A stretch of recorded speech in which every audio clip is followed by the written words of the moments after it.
Bonjour et bienvenue. Aujourd'hui, on se penche sur une déclaration assez précise. Elle est attribuée à Donald Trump et elle concerne Diomaye Faye. Bonjour. Oui, une figure politique africaine. Exactement. Et notre point de départ, c'est vraiment un court extrait d'article. Le titre est assez parlant. Trump loue la résilience de Diomaye Faye. Un titre direct. Mais la source est limitée, vous dites. Ah oui, très limité, quelques lignes à peine. Donc notre mission, si on peut dire, c'est de décortiquer ça, comprendre ce qu'il y a dedans sans aller au-delà. D'accord. Alors allons-y. Bon, le cœur de l'info, tel que rapporté, c'est que l'ancien président américain, Donald Trump, aurait eu des mots positifs sur la résilience de Diomaye Faye. Diomaye Faye, l'actuel président du Sénégal, pour situer. Oui, voilà. Et la citation précise qu'on trouve dans cet extrait, c'est « L'ancien gouvernement l'a traité très injustement ». C'est ça le noyau dur de l'info qu'on a. Oui, et ce qui est intéressant d'emblée, je trouve, c'est la source de la déclaration, qu'une personnalité comme Trump commente la résilience Mhm. et le traitement injuste d'un autre dirigeant, en l'occurrence le président Faye, c'est en soi un fait notable. En tout cas, l'article le présente comme ça. Ouais, c'est juste de souligner la présentation par l'article. Parce que nous, notre rôle ici, c'est vraiment de regarder ce qui est écrit. Juste ça.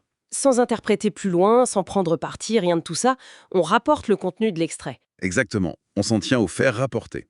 Et ici, le fait, c'est une déclaration qui reconnaît une adversité passée. Oui, Et une force de caractère face à ça. C'est un jugement porté par Trump, selon l'article, sur une situation antérieure. une situation impliquant Faye et le gouvernement précédent. C'est très ciblé comme commentaire. Très ciblé, du moins dans la façon dont il est rapporté ici. On a cette phrase, isolée. Donc, si on regarde la structure de la citation, on pointe un problème passé, le traitement injuste, Mhm. pour mettre en valeur une qualité actuelle, la résilience. C'est un procédé assez classique, non? Ah oui, c'est une structure narrative qui fonctionne bien.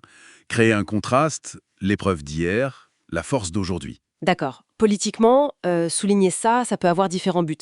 Mais bon, l'extrait, lui, il ne nous dit rien sur le pourquoi du comment, juste la citation. Restons sur ce qu'on a alors. Personnalité A, Trump, dit quelque chose de positif sur le caractère de B, Faye. Voilà. Tout en critiquant une entité C, l'ancien gouvernement. C'est assez clair comme schéma. Et c'est ça.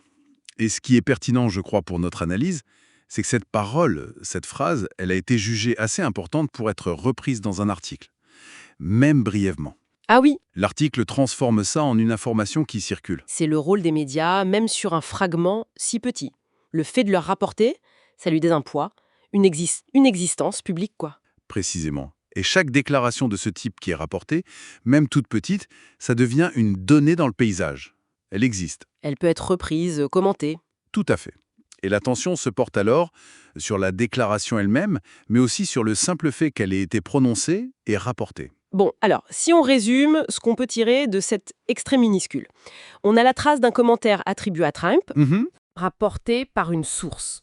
Et ce commentaire valorise la résilience de Diomaye Faye face à un traitement passé jugé injuste. C'est très factuel, très précis. C'est exactement ça. Et ça ouvre, même à partir de si peu, une réflexion un peu plus large, je trouve.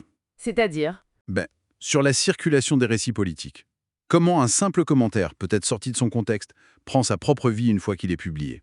et c'est peut-être là-dessus qu'on peut laisser matière à réflexion, indépendamment de savoir si la citation est 100% exacte ou complète, ou les intentions derrière. Oui, Comment le simple fait que l'info circule, ce lien rapporté par une source entre Trump et Faye autour de la résilience, comment ça peut jouer, même subtilement, sur la perception qu'on a de ces personnalités et des dynamiques politiques. excellente question. Ça interroge vraiment la façon dont l'information se construit et circule. Une interrogation à garder en tête, assurément.